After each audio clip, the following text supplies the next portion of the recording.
ตัวมือนั่นหันขั่วไข่ให้เบาเจ็บกินตัวนี้นี่เอ้ยนิดเลือกนี่ปรตกใส่หน้ามันนอนเด้ตัวอย่างเราจะโซ่ให้เบาเจ็บเด้ดิถอดไข่แหละเห็นนั่นนี่แต่ว่าบุเป็นมันปุ๊บเต็มหน้า มันห่อนเด้พอดีรวมทั้งหมดใส่จ่ายมื้อนี้เด้อ1,515,000 กีบให้พอ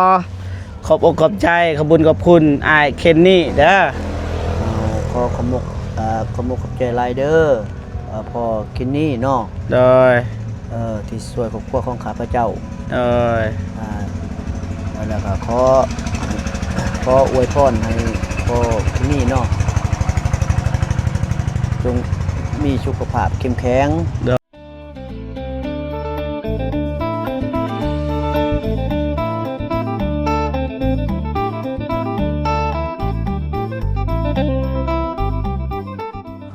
โอเคพ่อพี่น้องเนาะเมื่อกี้ก็ไปซื้อเครื่องกับเอื้อยนิดพี่น้องเนาะตอนนี้ก็เดินทางมาบ้านน้องไม้เป็นที่เรียบร้อยพี่น้องเนาะกับทักทายสบายดีและสวัสดีพ่อแม่พี่น้องเบิดสุ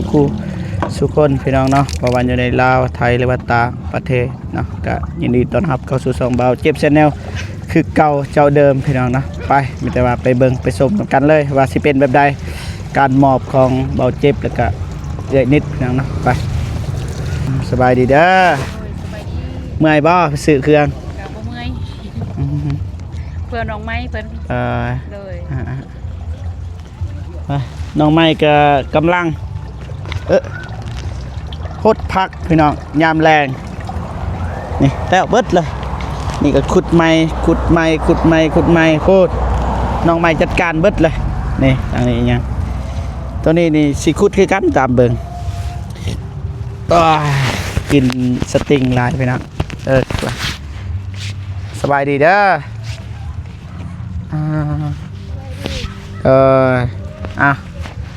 ไม่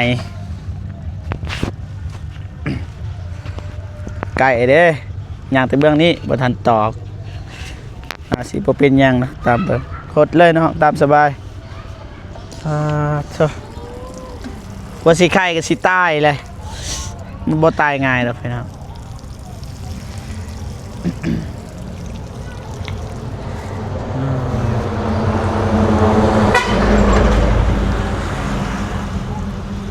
ให้น้องไม้เพิ่นหดผักก่อนหดแล้วก็สิมอบเครื่องทั้งนี้ก็แล้วเลยไว้ทั้งนี้ก็แล้วแล้วบ่ทางนี้ตัวนี้ยังวะโอ้ยคักใหญ่เติบพี่น้องนี่สบายดี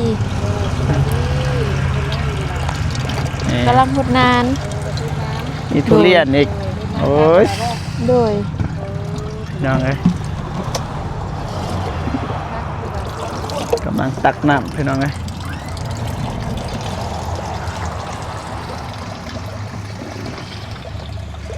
มากับเอนิดพี่น้องเนาะทีมงานเฮาบอตูนไอวงพุ่นละ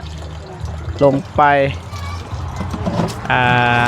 บาดแบงพี่น้องแต่ว่าทางเบาเจ็บก็อยู่นี่พี่น้องนะโดยสบายดีเด้อเปิดตู้ดังเลยอยู่น้องเบาเจ็บแมนโบเป็นยังดอกมันไกลเมื่อยป่ะเมื่อยดูไม่ไหวมันนักสู้ได้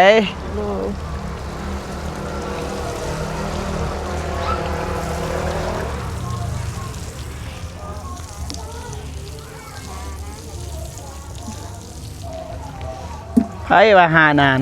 นับดีๆนับพุ่นพ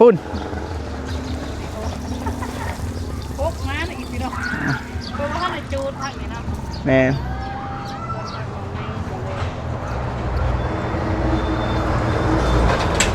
ตัวนี้เบียบมะเขือ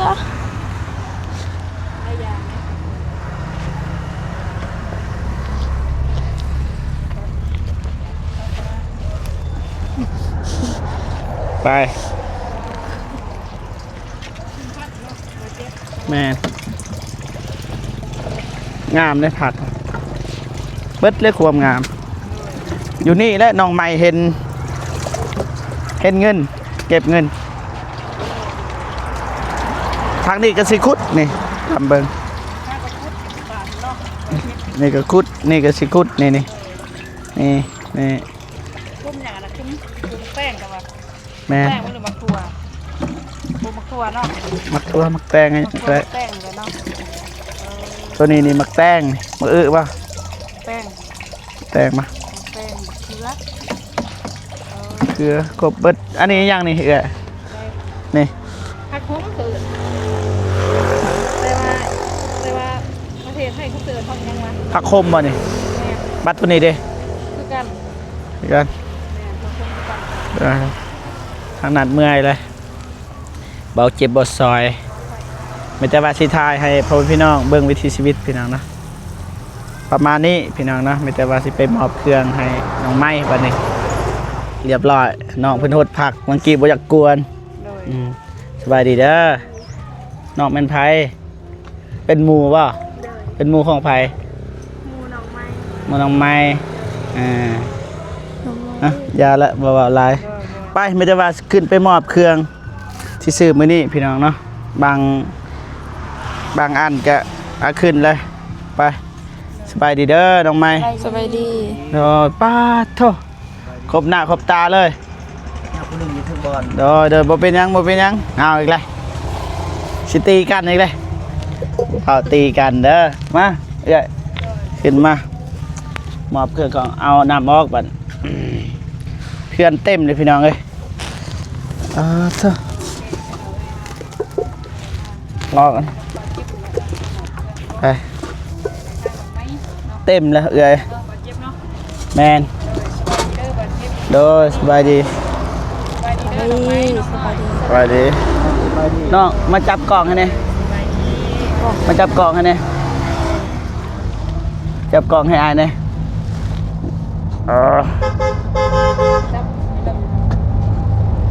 โอเคเห็นบ่อ๋อได้แล้วได้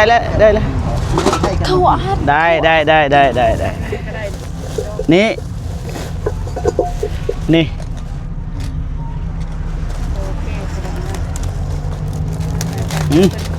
ผู้บ่แม่นยัง หวด ฮะ หวด นี่เด้ คือกัน เอาปงนี้ขวดเรียบร้อยนี่อีกบาทนี่ขกปัดโตบางอย่างเนี่ยลืมซื้อ โดย แต่ว่าไปซื้อฮอบซองอีกแต่ว่าบ่มีบินแต่หูว่าราคาเท่าไหร่นี่ป้า หน่วยเนาะผักไว้ พีนมานี่อยากแตกเลยนี่ มาเหลือ เคินมายังน้องไหม โคก คกภาษาบ้านพอภาษาพอ ตามแจว โคกคือกันนี่แหละข้างแม่ดิ ทางแม่ภาษา ปลา หึ ปลา ปัลล็อก โดย ทางเฮานี่เขาเอิ้นว่าอาปัล อาปัลมาไอ้นิด อ่ะ เด้อใจครับใจเอาเบิ้ลซ้ำนี่ปกติ ติดเขาไปเนาะย่างอีกนิดทาง ยังบ่กระติบอยู่ไหนวะ เอาทำไม อยู่หันบ่ถือมาบ่ทันเบิดบ่กระติบรวมเท่าไหร่ที่เฮาซื้อฮะ เห็นบ่ล่ะโอ้ยอยู่ในกระเป๋าสิโอ้ย ในกระเป๋าวะ อยู่ในนี้ แกะเลยภาษาแม่ 300เนาะติดโดย ฮะ ติดโดยกระเป๋า ภาษาเฮานี่อาเตียบชื่อไว้เด้ออาเตียบเอาไหม ติดเขา อาเตียบ เลย ฝึก 4หน่วยแต่ว่า สีแม่นขอบใจนี่อาเตียบพ่ออยู่บ่ซ้ำนี่พ่อบ่ พอป่ะหรือว่าให้ไอายซื้ออีก พอแล้ว พอนะมาอีกมียังเบาโถโอ้หนักเลยหม้อพี่น้องเอ้ยหม้อเล็กหม้อใหญ่ ทั้งเล็กทั้งใหญ่วะ พอไอ้บ่สับนี่ ทั้งเล็กทั้งใหญ่ หรือว่าต้องการหยังอีก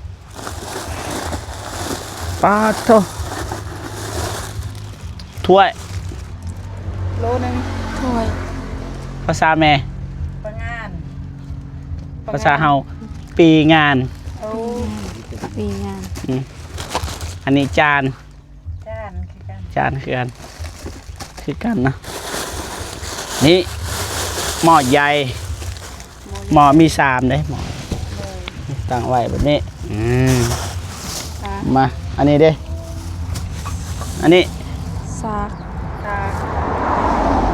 ภาษาแม่ แม่บ่ แม่น ได้ปะล็อก ภาษาเฮาอันแจ อันเจ นี่เบดมีเบิดนี่ปลามี กระทาเนาะ ผัดถาดลวงเวียงจันทน์ก็เอิญนี่เขาเอิญยัง พระธาตุ กระ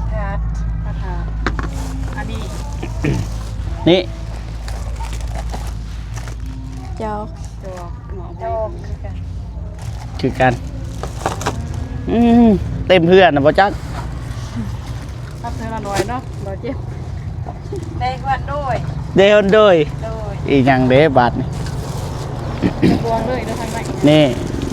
มีบวงนั่นอยู่ไหนโดย นี่เต็มเลยพี่น้องเลยไปบวง บวง แล้วก็ อัดฮอกภาษาลูกอัดฮอกเบิดแล้วเปล่า ย่าง มารบกวนเอื่อยเพิ่นพี่น้องเลย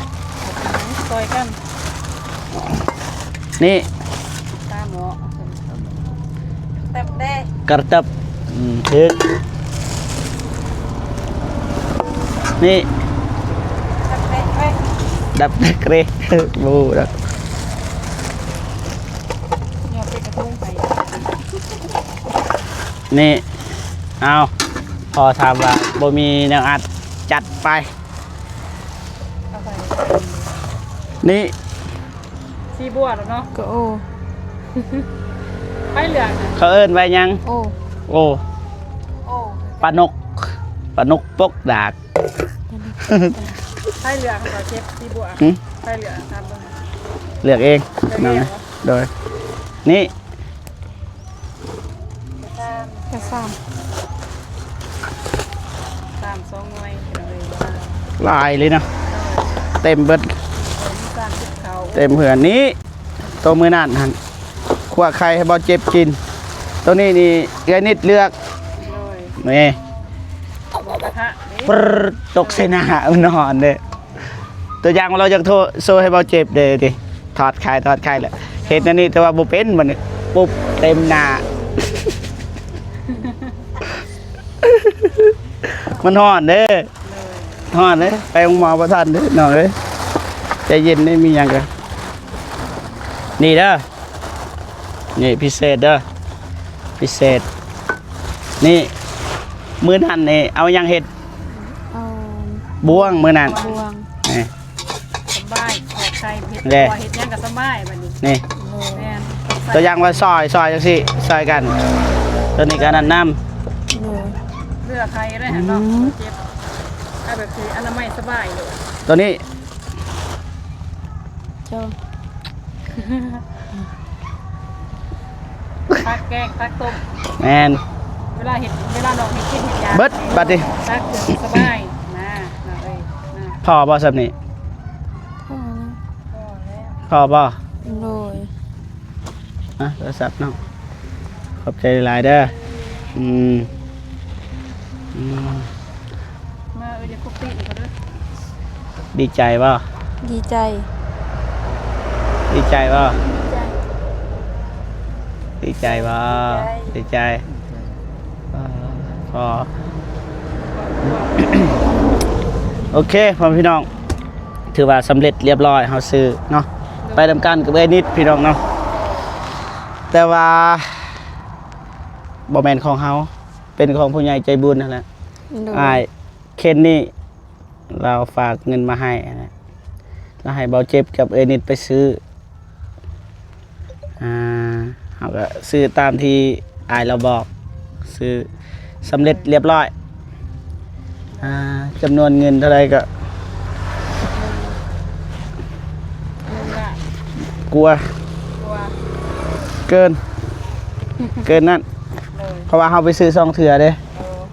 แต่ว่าเถื่อเทอร์มิดนี่มีบินเถื่อที่ซองหันบ่มีบินเถื่อเทอร์มิด1,236,000แต่ว่าเอื้อยเป็นรุดยังเหลือ1,230,000แต่ว่าเขาลืมไปอย่างนี้เขาก็เลยไปซื้อเพิ่มโคกซองประมาณนี้285,000นี่พอดีรวมทั้งหมดใส่จ่ายมื้อนี้เด้อ1,515,000 กีบนี่1,500,000โดย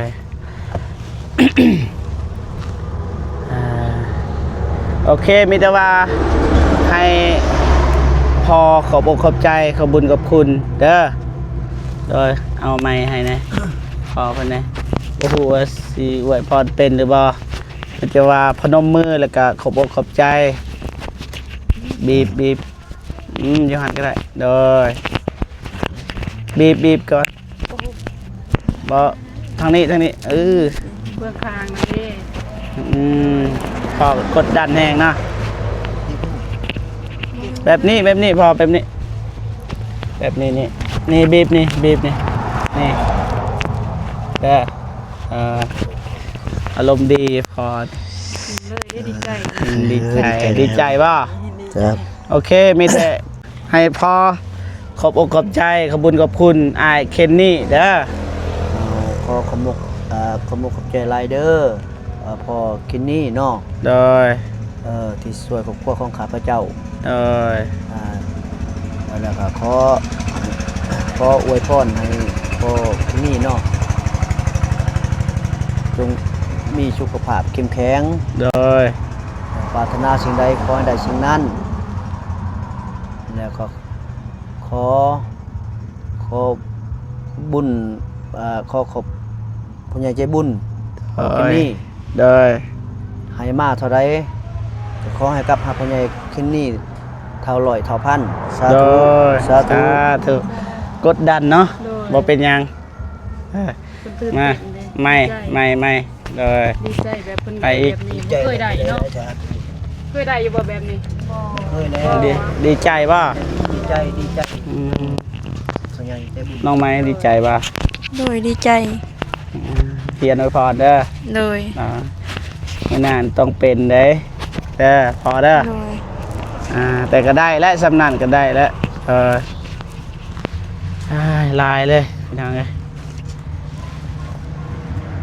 เต็มกึกพี่น้องเลยไปไม่แต่ว่ามัดเมียนตัวนี้แล้วก็ให้น้องไม้ลงลุ่ม โดย ไปลงเฮาเดี๋ยวเบิดเวียกแล้วเฮาไหนก็ได้ มัดเมียนป้าทางนี้สะอาดเบิดเลย โดย มัดเมียนเบิดแล้วพี่น้องเอ้ยคักลืมเบิ่งคือกัน โดย พูด ว้าพี่น้องเอ้ย พอดีเลย เมียนไว้เลย น้องไม้ เจ็บเลย กับน้องนี่ขับไปนอน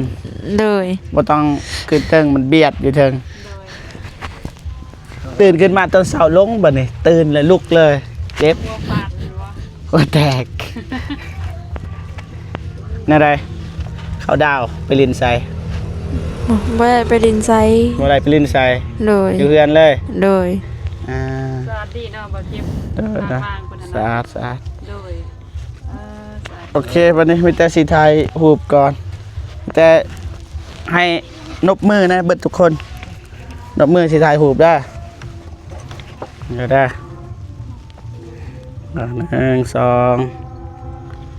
2 1 2โอเค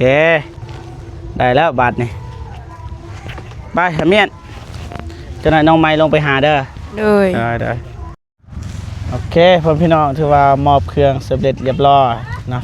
จะมาถามความรู้สึกของน้องเพิ่นเป็นจังใดพี่น้องเนาะนิดไม้นะนิดไม้นิดไม้แล้ว